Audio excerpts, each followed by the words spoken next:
오늘 몸도 마음도 무력할 때라는 제목으로 우리 고난주간 셋째 날 말씀을 전하겠습니다. 혹시 요즘 마음속에 이런 생각 해보신 적 있으세요? 이젠 더 이상 힘이 나지 않는다. 무엇을 해도 소용이 없는 것 같다.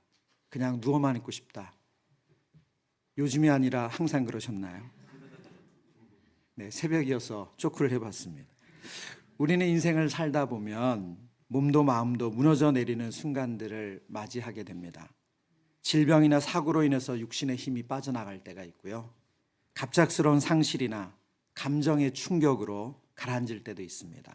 또 말로 설명할 수 없는 절대적인 무력감이 우리를 사로잡을 때가 있습니다. 그럴 때면 이런저런 생각이 들죠. 그 중에 하나가 내가 왜 이러지? 특별히 우리는 신앙생활 하니까 믿음이 부족할까? 이러면 안 되는데. 하지만 여러분, 우리가 약하다고 해서 하나님께서 우리를 멀리하지 않으십니다. 오히려 성경은 분명히 말씀하세요. 우리의 연약함을 긍휼히 여기시는 주님이 계시다고 말씀하십니다. 오늘 고난주간 특별새벽대 셋째 날 아침 우리는 한 사람을 성경을 통해서 만나게 됩니다. 그는 자신의 힘으로 몸을 움직일 수조차 없는 중풍병자였습니다. 침상에 누워 아무것도 할 수 없는 완전한 무기력 속에 있던 사람입니다. 하지만 놀랍게도 이 무기력함이 이 사람은 예수님을 만나는 길이 됩니다. 예수님은 그의 병든 육체만이 아니라 눌리고 지친 마음과 상한 영혼까지 회복시키시는 은혜의 주님이십니다. 사랑하는 여러분, 이 고난 주간 새벽 주님께서 우리에게 보여주시는 것은 답이 되는 십자가입니다. 우리의 무력함, 절망, 실패와 상처 속에서 예수님은 외면하지 않으시고 찾아오셔서 손 내미시는 분인 줄 믿습니다. 그래서 십자가는 단지 고난의 상징이 아니라 우리를 살리시기 위한 하나님의 답입니다. 오늘 말씀을 통해 무력함의 자리에 계신 여러분을 친히 찾아오시어 우리를 회복시키시는, 우리의 연약함이 그것으로 끝나는 것이 아니라 그곳에서 하나님의 은혜를 경험하고 마침내 일어나게 하시는 이 하나님의 일하심을 깨닫는 은혜가 있기를 축원합니다. 오늘 본문에서 중풍병자가 회복되는 과정을 세 단어로 좀 정리해 보려고 하는데요. 첫 번째는 눕다, 두 번째는 만나다, 세 번째는 일어서다입니다. 이 세 단어를 생각하시면서 말씀을 묵상하겠습니다. 첫 번째, 눕다입니다. 무력함 속에 머무는 인생을 표현한 단어죠. 오늘 본문에는 한 사람이 등장합니다. 몸을 전혀 움직일 수 없었던 중풍병자입니다. 그는 자기 힘으로는 단 한 걸음도 내디딜 수 없는 상태였습니다. 누가복음 5장 18절에 보면 사람들이 그를 침상에 메고 왔다라고 되어 있고요. 그리고 이어서 19절에는 그를 침상째로 예수님 앞에 달아내렸다고 기록되어 있습니다. 이 사람은 말 그대로 침상에 매여 있는 인생이에요. 자신의 의지나 능력으로는 아무것도 할 수 없습니다. 그는 침상 없이는 움직일 수조차 없는 완전한 무력함 속에 놓여 있습니다. 이 중풍병자의 모습은 오늘을 살아가는 우리에게도 깊은 공감을 줍니다. 우리도 살다 보면 병이나 사고로 인해 침대에 누워 있을 때가 있죠. 중풍병처럼 심각한 병이 아니더라도 독감이나 디스크 통증 하나로 하루 종일 아무것도 하지 못한 채 누워본 경험들 다들 있으실 거예요. 그럴 때면 이런 생각이 문득 듭니다. 정말 내가 뭘 해도 다 할 것처럼 이리저리 뛰어다녔는데 참 나 별거 아니구나. 누가 나 부축해 주지 않으면, 누가 정말 약 챙겨주지 않으면 나 아무것도 아닌 사람이구나. 우리는 생각하는 것보다 참 연약합니다. 육신적으로나 그리고 심적으로도 그렇습니다. 우리의 마음이, 특별히 육체도 그렇지만 우리의 마음이 무너질 때도 있습니다. 마음의 상처, 갑작스러운 상실이나 그리고 생각지 않았던 어떤 감정적인 격정이 일어날 때, 그리고 번아웃, 우울감, 그리고 설명할 수 없는 깊은 고독과 무력한 마음이 우리에게 있을 때가 있습니다. 겉으로는 참 멀쩡해 보이는데 속으로 한 걸음만 더 내딛어 보면 정말 그 마음이 지쳐있는 분들, 요즘은 번아웃이라는 단어도 있지만 보아웃이라는 단어도 있더라고요. 보아웃. 번아웃은 완전히 불타버리고 쟤밖에 안 남았다면, 보아웃은 뭐냐면 겉으로는 그 모양은 갖추고 있어요. 근데 속에는 그걸 하고 싶은 마음이나 그걸 왜 하는지 전혀 그 이유와 목적이 없이 한다는 거예요. 오늘 이 자리에도 분명 이런 마음을 겪고 계시거나 지나가는 분들이 있으실 겁니다. 특히 요즘은 더 그렇습니다. 우리가 직장 생활에서 받는 스트레스, 그리고 요즘은 국제 정세나 우리나라의 상황이 너무 안 좋기 때문에 정말 여러 가지로 우리 마음을 어렵게 합니다. 가정에 대한 책임, 감당해야 될 역할들, 그리고 누구에게도 말하지 못하는 우리 안에 외로움과 죄책감이 몸은 움직이는데 마음은 침상에 누워있는 것 같은 그런 상태, 그런 현실을 우리에게 만들어냅니다.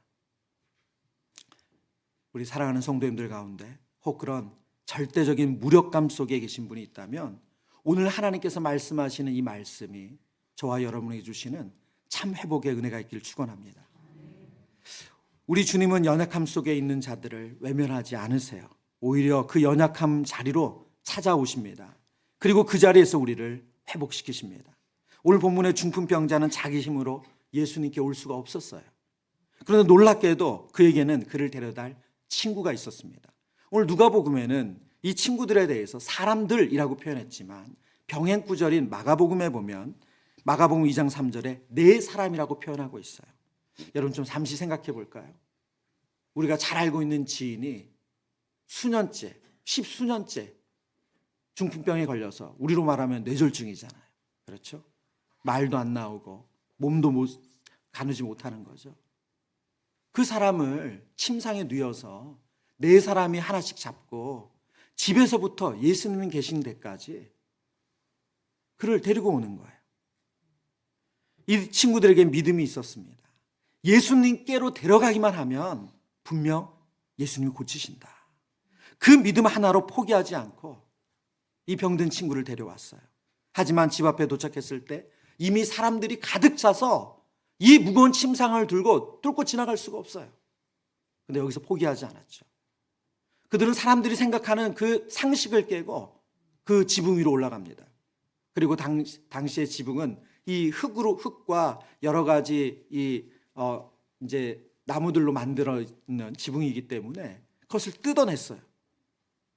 기와를 그리고 난 다음에 구멍을 낸 다음에 그 침상을 내립니다. 여러분 생각해 보세요.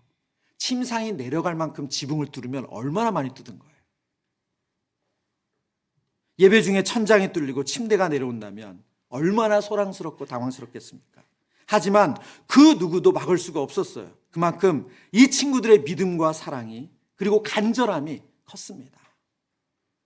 여기서 우리는 한 가지 중요한 진리를 발견하죠. 바로 믿음의 공동체, 중보의 힘입니다. 우리 스스로 아무것도 할 수 없을 그때에 우리를 살리는 것, 그 사람을 살리는 것, 바로 기도하는 공동체예요. 기도할 힘도 예배할 힘도 드릴 수 없는 그때에 우리 곁에서 누군가 나를 위해 기도해주고 붙들어주는 사람이 있다면 이것이 얼마나 큰 은혜인지 모릅니다. 이 중풍병자는 자신의 믿음으로 예수님께 나온 것이 아니라 자기를 사랑하는 이들의 믿음에 붙들려서 예수님 앞에 올 수 있었습니다. 예수님께서도 오늘 성경에 보면 그들의 믿음을 보시고 그를 고치셨대요. 혹 이 자리에 몸은 와 있지만 마음이 그런 힘이 없는 분들이 계실 수 있습니다. 그리고 온라인으로 예배드린 성도님들 가운데도 그럴 수 있습니다. 기도할 힘이 없고 그저 무기력한 마음에 앉아 계신 분이 있다면 주저하지 마시고 그래서 우리의 믿음의 지체들에게 도움을 요청하셔야 돼요. 저를 위해서 기도해 주세요. 저와 함께 예배 드려 주세요. 그 고백이 회복의 시작이 되는 줄 믿습니다. 그리고 반대로 혹 내 주변에 그렇게 침상에 누워있는 영혼이 있다면 육체적으로나 영적으로나 심정적으로 기도하지 못하고 예배드리지 못하고 믿음이 식어가는 이들이 있다면 지붕을 뚫는 심정으로 우리가 그분을 예수님께로 데려가기를 축복합니다. 그런데 여기서 한 가지 우리가 더 묵상해야 할 것이 있습니다. 바로 이 무력함의 자리에 누워있는 우리를 회복시키기 위해서 기도하는 분이 계신다는 거예요. 누가복음 5장 16절입니다. 누가복음 5장 16절 같이 읽습니다.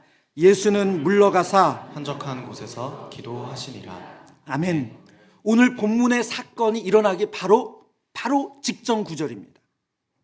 누가복음의 저자는 의도적으로 예수님의 기도를 기록하면서 오늘 예수님께서 이 중풍병자를 회복시키는 사건, 그가 온전히 된 사건, 이 사건은 그냥 일어난 것이 아니라 예수님의 기도 가운데 그 능력이 나타났음을 강조하고 있습니다. 예수님은 단순히 이 순간에 반응한 것이 아니라 이미 기도로 이 병자를 회복시킬 것을 준비하고 계셨습니다. 그리고 더 놀라운 사실은 지금 이 순간에도 하나님 보좌 우편에서 예수님께서는 저와 여러분을 위해 기도하시는 줄 믿습니다. 로마서 8장 34절에 이렇게 약속하세요. 그는 하나님 우편에 계신 자요, 우리를 위하여 간구하신다. 친히 간구하신다. 예수님은 지금 우리의 무력함을 아시고 우리가 말로 표현하지 못하는 깊은 그런 마음까지도 아시며 하나님 앞에서 끊임없이 우리를 위해서 하나님의 뜻대로 기도하시는 줄 믿습니다. 그러니 사랑하는 여러분, 혹시 기도할 힘조차 없는 분이 계신다 할지라도 예수님께서 저와 여러분을 위해서 먼저 기도하고 계심을 믿으시길 바랍니다. 기도할 힘조차 없는 우리를 위해 예수님이 먼저 기도하고 계신다는 이 복음, 그것이 우리가 다시 일어설 수 있는 진짜 힘입니다. 회복은 거기서부터 시작되는 줄 믿습니다.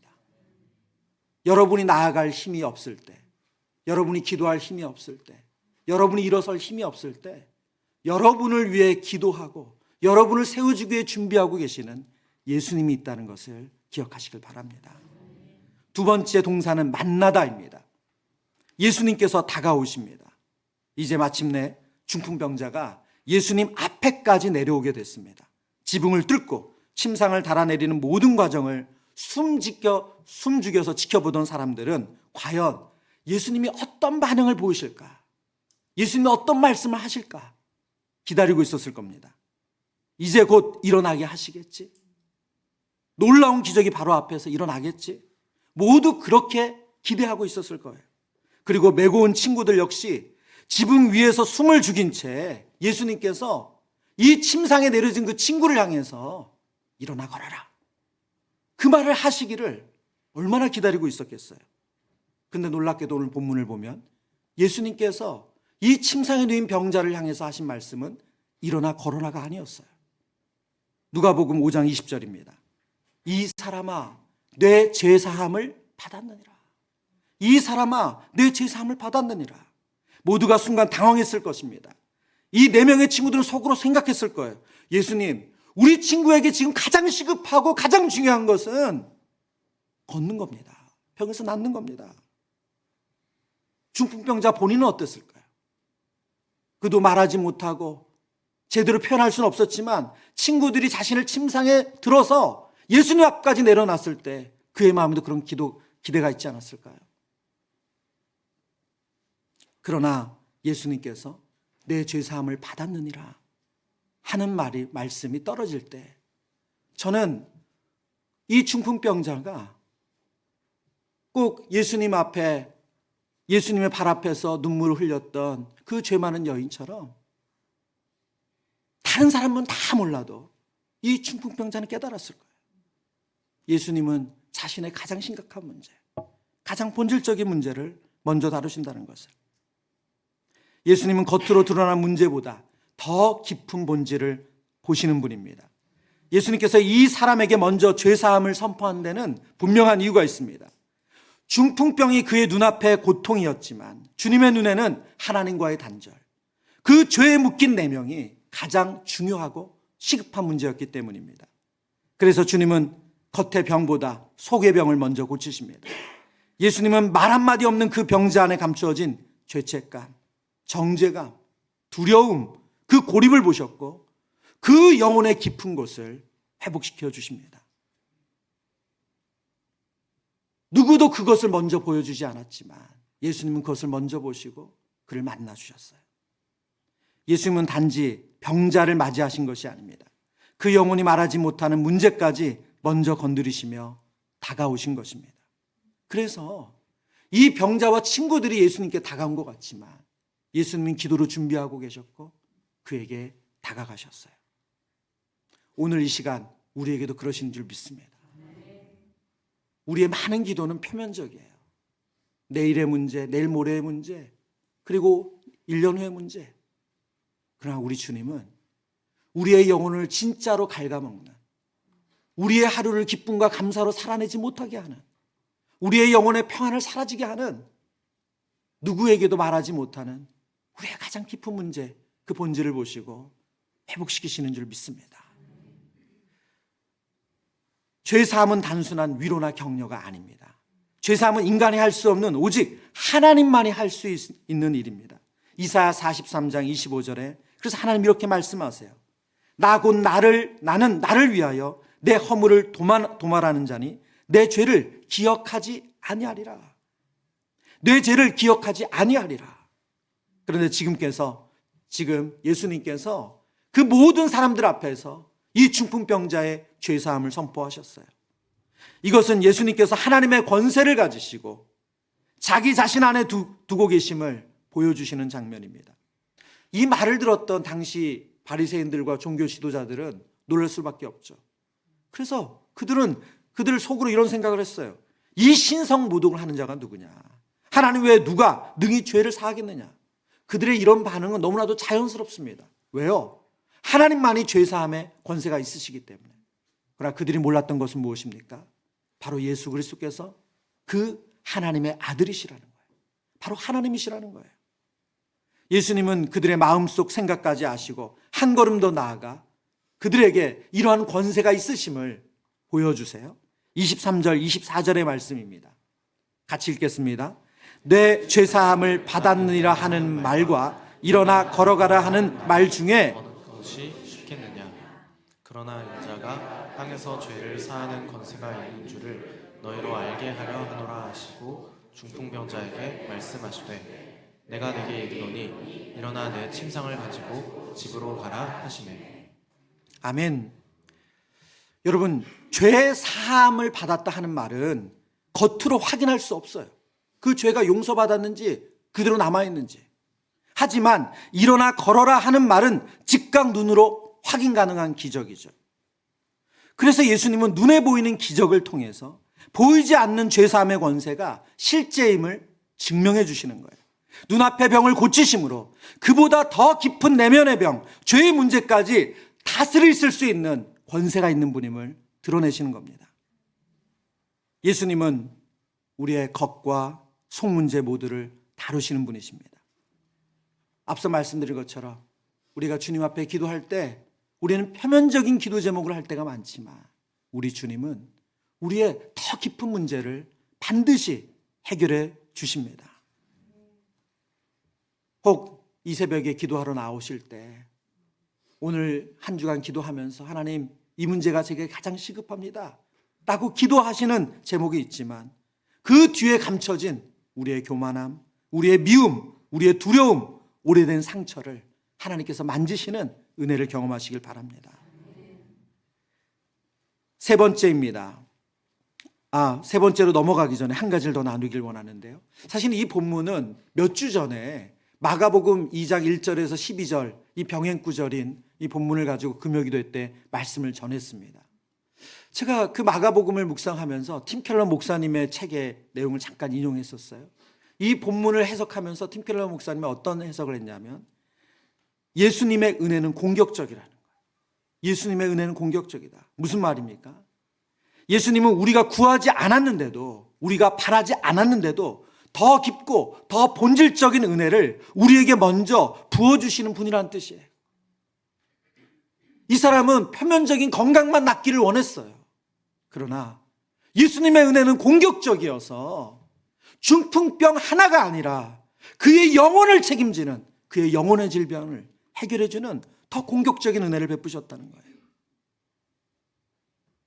죄사함을 요청하지도 않았어요. 그것은 친구들도 요청하지 않았습니다. 하지만 가장 시급하고 중요한 영혼의 마비의 문제를 예수님은 고쳐주셨습니다. 오늘 이 새벽에 예수님께서 우리에게 공격적인 은혜를 베푸시길 원합니다. 그리고 우리의 겉문제를 넘어서 우리의 내면의 깊은 죄까지 해결해 주시는 그 은혜 누리시길 축복합니다. 요한일서 1장 9절의 말씀입니다. 만일 우리가 우리 죄를 자백하면 그는 미쁘시고 의로우사 우리 죄를 사하시며 우리를 모든 불의에서 깨끗하게 하실 것이요. 세 번째입니다. 세 번째 동사는 일어서다입니다. 회복된 인생은 다시 걷게 됩니다. 예수님께서 중풍병자의 죄를 용서하신 후에 그의 육신의 병까지 고치십니다. 24절에 보면 이렇게 말씀하시죠. 내가 내게 이르노니 일어나 내 침상을 가지고 집으로 가라. 그리고 25절에 놀라운 장면이 이어집니다. 25절에 보면 그 사람이 그들 앞에서 곧 일어나 그 누웠던 것을 가지고 하나님께 영광을 돌리며 자기 집으로 돌아갔다고 기록합니다. 예수님의 말씀 한마디에 도저히 불가능해 보였던 이 병자가 치료를 받습니다. 여기까지만 해도 남이 들고 와야만 했던 이 사람이 이제는 자기 발로 그 침상을 들고 갑니다. 의학적 치료도 재활도 회복도 그 회복의 시간도 필요가 없었습니다. 즉시 온전히 완전하게 회복이 일어났습니다. 여러분, 제가 지난 5주간 금요기도회 때마다 치유와 회복의 시리즈에 대해서 설교를 하면서 정말 그 시간에 간절히 기도했던 것이 있어요. 물론 좋은 병원에서 또 혹은 좋은 약을 먹고 적절한 재활과 회복의 기간을 통해서 우리 몸이 낫습니다. 그것은 상식이고 우리에게 필요한 절차예요. 그러나 하나님께서 필요하시다면 오늘 중풍병자에게 일어나 걸어가라 말씀하신 것처럼 우리를 단번에도 회복시키신 줄 믿습니다. 여러분, 우울증과 공황장애, 우리의 많은 마음의 질병들이 오랜 기간의 회복의 기간이 필요한 거 맞습니다. 그러나 하나님 필요하시다고 하면 오늘 이 시간에 우리를 온전히 회복시키실 수 있는 분인 줄 믿습니다. 오늘 누가복음은 이 장면을 기록하면서 한 가지에 집중해서 우리에게 알려주고 있어요.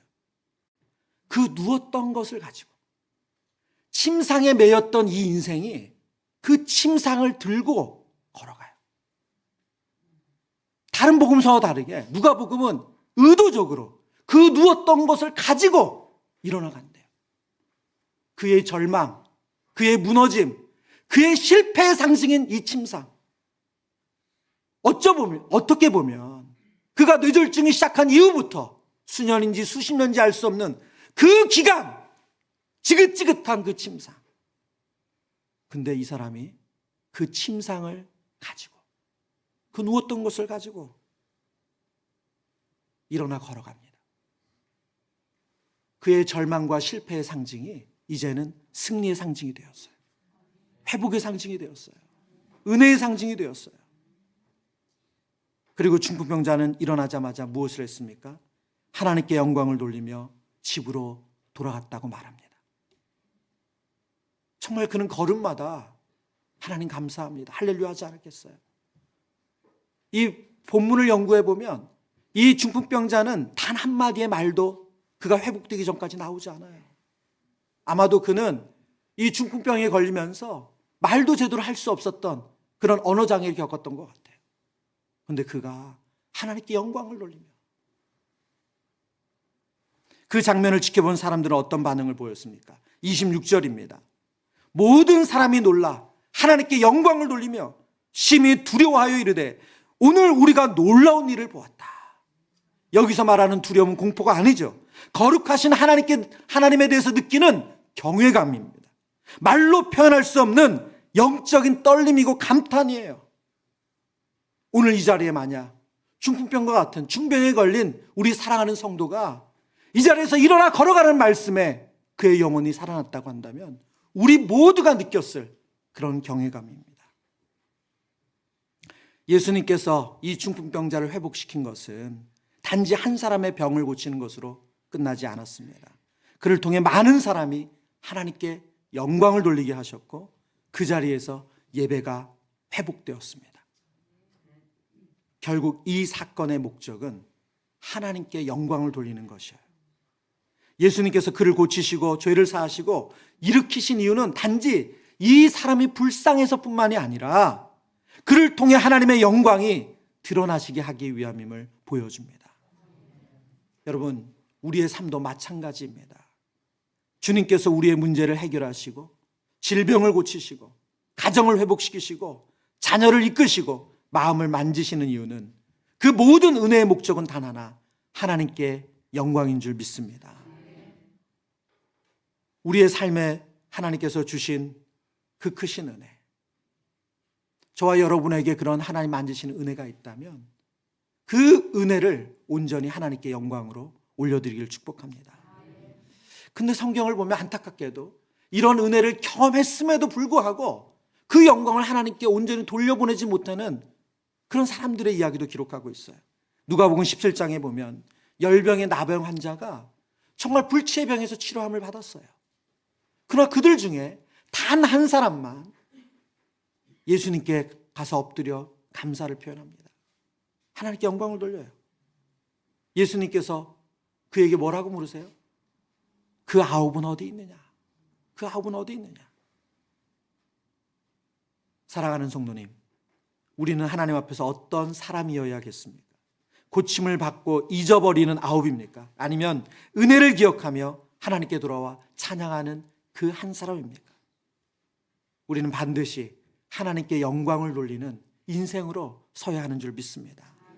그래서 여러분에게 받은 은혜가 있다면 숨기지 마시고 그것을 가족, 또 지인들, 그리고 공동체에 흘려보내시길 바랍니다. 그 간증이 또 그 영혼을 하나님께로 오게 하는 통로가 되는 줄 믿습니다. 말씀을 정리합니다. 말씀을 묵상하면서 우리의 몸과 마음이 무력할 때 이 주제를 계속 묵상하면서 그럼 저는 어땠을까? 저는 그런 무력할 때가 없었을까? 저 또한 있었죠. 근데 그곳에서 하나님은 저를 어떻게 만나주시고 저를 회복시켰는가? 이 중풍병자와 같은 상황일 때 하나님은 어떻게 저를 회복시켰지? 어젯밤 원고를 사실은 한 오후에 한 3시쯤 다 끝냈어요. 놀라운 일이었어요. 다 끝내고 나서 우리 김영희 목사에게 연락을 받고 나서부터 그래서 하여튼 원고를 다 끝내고 원고가 이렇게 잘 마치다니 너무 감사하다. 그리고 저녁에 다시 원고를 이제 묵상하는데 저에게는 그 무력할 때 하나님 저를 어떻게 만나주시고 회복시키셨지? 근데 저에게 떠오르는 한 사건이 있는 거예요. 약 20년 전에 의기양양하게 교회 개척에 참여를 했습니다.